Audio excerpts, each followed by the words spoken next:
नमस्कार, सुमन्स किचनमध्ये आपलं स्वागत आहे।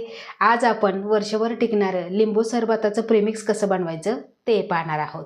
रेसिपीला सुरुवात करण्याआधी तुम्हाला एक निवेदन आहे, अजूनपर्यंत तुम्ही माझ्या चॅनलला सबस्क्राईब केलं नसेल तर सबस्क्राईब जरूर करा आणि हो, रेसिपी आवडली तर एक लाईक नक्की करा। चला तर मग रेसिपीला सुरुवात करूया। आता इथे मी 8 लिंब घेतलेली आहे। लिंब घेतानाही एकदम पिवळी धमक आणि पातळ सालीची घ्यायची आहे। पातळ सालीची घेतल्यामुळे काय होतं, यामध्ये रस हा भरपूर प्रमाणामध्ये निघतो आणि घेताना शक्यतो कुठेही डाग नसलेली घ्यायची, म्हणजे आपलं प्रीमिक्स आहे ते अजिबात खराब होत नाही। आता ही लिंब आपण कट करायची आहे आणि इथे मी वाटी घेतलेली आहे। तुम्ही कोणतीही एखादी वाटी घ्या किंवा कप घ्या, आपल्याला एवढी वाटी भरून रस काढायचा आहे। आता ही लिंब आपण कट करून घेऊ आणि कट केल्यानंतर आपल्याला किती लिंबांचा रस लागेल ते आपण बघणार आहे। आपल्याला वाटी भरून रस काढायचा आहे। लिंबू कट केल्यानंतर पिळल्यानंतर मी तुम्हाला सांगणार आहे की इथे मला किती लिंब लागलेली आहे। आता काही वेळेस तुम्ही छोटी लिंब घेतली असेल, मोठी घेतलेली असेल, त्यानुसार आणि तुम्हाला किती प्रीमिक्स बनवायचं त्यावर सुद्धा अवलंबून आहे। आता फेब्रुवारी महिना चालू आहे आणि ह्या महिन्यामध्ये लिंब स्वस्त असतात। मार्च महिना म्हटलं की तिथून पुढे उन्हाळा चालू होतो आणि लिंबही महाग होतात आणि उन्हाळ्यामध्ये कोणी पाहुणे मंडळी घरी जर आली तर आपल्याला लिंबू घ्यायला परवडत नाही, कारण एक लिंबू जरी घ्यायचं म्हटलं 10 ते 12 रुपयाला एक लिंबू असतं आणि ह्या महिन्यामध्ये लिंबू स्वस्त असतं। त्यामुळे असं प्रीमिक्स जर बनवून ठेवलं तर आपण उन्हाळाभर या सरबताचा आनंद घेऊ शकतो। तरी ते मी लिंबू कट करून घेतलेला आहे। आता आपल्याला त्याचा रस काढायचा आहे।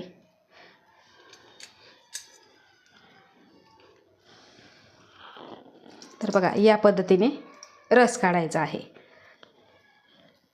तर इथे मला 1 वाटी लिंबाचा रस काढण्यासाठी 6 लिंब लागलेली आहे आणि आपण इथे 8च लिंब घेतलेली होती। 6 ही पिळून घेतलेली आणि वाटीभर हा लिंबाचा रस इथे आपण काढून घेतलेला आहे। आता इथे मी घेतलेलं आहे मोठं ताट। आता तुम्ही परात घेतली तरीही चालेल आणि यामध्ये घालायचं आहे आपल्याला इथे लिंबाचा रस। आता लिंबाचा रस घातल्यानंतर 1 वाटी लिंबाच्या रसासाठी आपल्याला 3 वाटी साखर घालायची आहे।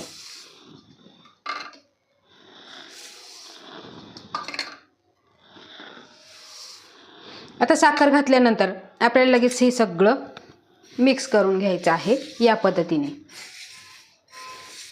आता इथे एकच ताट घेतलेलं त्यामुळे हे मिश्रण जास्तीचं झालेलं आहे। तर इथे मी दुसरं सुद्धा ताट घेतलेलं आहे, अर्ध यामध्ये आणि अर्ध आधीच्या ताटामध्ये।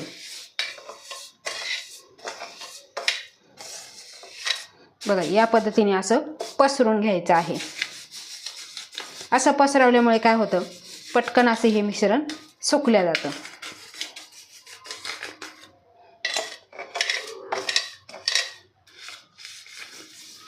अशा पद्धतीने हे आपल्याला मिश्रण पसरवून घ्यायचं आहे। तुम्ही इथे बघू शकता। आता हे मिश्रण आपण ताटामध्ये पूर्ण पसरवून घेतलेलं आहे। आता पसरवल्यानंतर काय करायचं की आपल्याला उन्हामध्ये न सुकवता फॅनच्या हवेखाली आपल्याला हे सुकवायचं आहे। 4 दिवसांसाठी आपल्याला हे सुकवायचं आहे, पण दर 10 तासांनी आपल्याला हे चमच्याने मिक्स करून घ्यायचं आहे। तुम्ही जर 4 दिवस असंच ठेवलं तर हे तुम्हाला चमच्याने काढताना खूप त्रास होईल आणि ते व्यवस्थित निघणार नाही। आता हे आपण फॅन खाली 10 तासांसाठी आधी सुकवून घेऊ आणि मग मी तुम्हाला पुढे सांगणार आहे। इथे 10 तास झालेले आहे आणि दोन्ही ताटांमधलं मिश्रण तुम्ही इथे बघू शकता। 10 तासानंतर साखरेने पूर्ण रस शोषून घेतलेला आहे। आता काय करायचं, काटा चमचा घ्यायचा आणि त्या काटा चमच्याने फक्त आपल्याला हे खरवडून काढायचं आहे अशा पद्धतीने। आता हे सगळं आपण काढून घेऊ।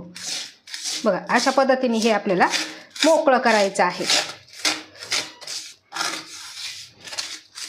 आता ह्या ताटामधलं आपण मोकळं करून घेतलेलं आहे, त्यानंतर दुसऱ्या ताटामधलं आपण मोकळं करून घेऊ।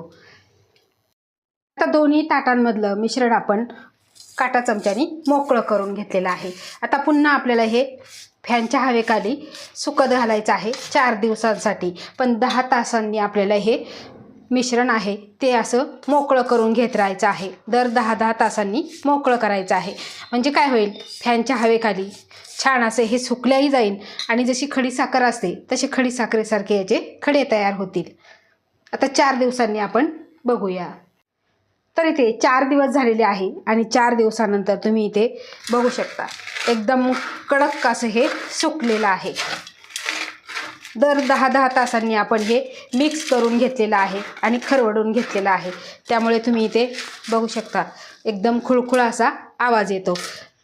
आता ह्या ताटातलं सुद्धा आपण ह्या ताटामध्ये मिक्स करून घ्यायचं आहे.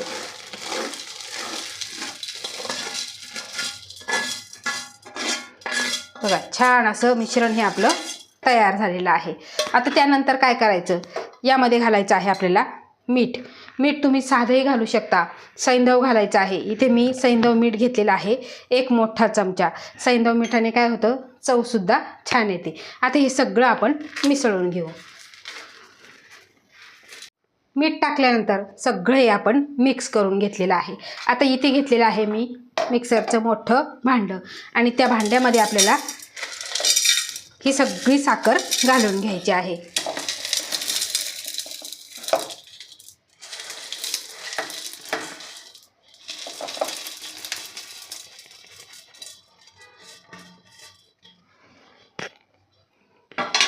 आता भांड्यामध्ये साखर घातल्यानंतर आपल्याला ही मिक्सरला फिरवून घ्यायचं आहे.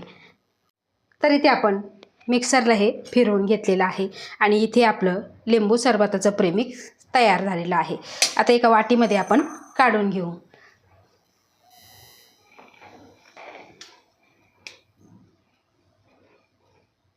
करायला खूप सोपं आहे. अगदी 3 ते 4 दिवस लागतात, पण हे प्रेमिक्स बनवून ठेवलं की अतिशय सोपं जातं. आता सरबत कसा बनवायचा, खूपच सोपं आहे. तर इथे बघा ग्लास घेतलेला आहे आणि त्यामध्ये आपल्याला 1 चमचा हे प्रीमिक्स घालायचं आहे आणि त्यानंतर आपल्याला थंड पाणी घालायचं आहे. आपल्याला चमच्याने मिक्स करायची सुद्धा गरज पडत नाही. तर तुम्ही इथे बघू शकता आपलं लिंबू सरबत तयार झालेलं आहे. तर बघा फेब्रुवारी महिन्यामध्ये लिंब स्वस्त असतात. मार्चपासून उन्हाळा चालू होतो आणि त्यावेळेस लिंब खूप महाग होतात. तर त्याच्यासाठी असे हे सोप्या पद्धतीने तुम्ही प्रेमिक्स बनवून ठेवा आणि वर्षभर तुम्ही याचा आनंद घेऊ शकता. जाता जाता एक महत्त्वाची टिप, ज्यावेळेस तुम्ही प्रेमिक्स बनवणार आहे सुरुवातीपासून तर शेवटपर्यंत तुम्ही स्वच्छ भांडी आणि कोरडी असावी. त्यानंतर तुम्ही हे प्रेमिक्स बरणीमध्ये भरून ठेवायचं आहे आणि त्याचा आनंद घ्यायचा आहे. ओलं काहीही तुम्ही भांडं वापरायचं नाही, त्यामुळे काय होतं त्याला बुरशी लागून ते खराब होऊ शकतं.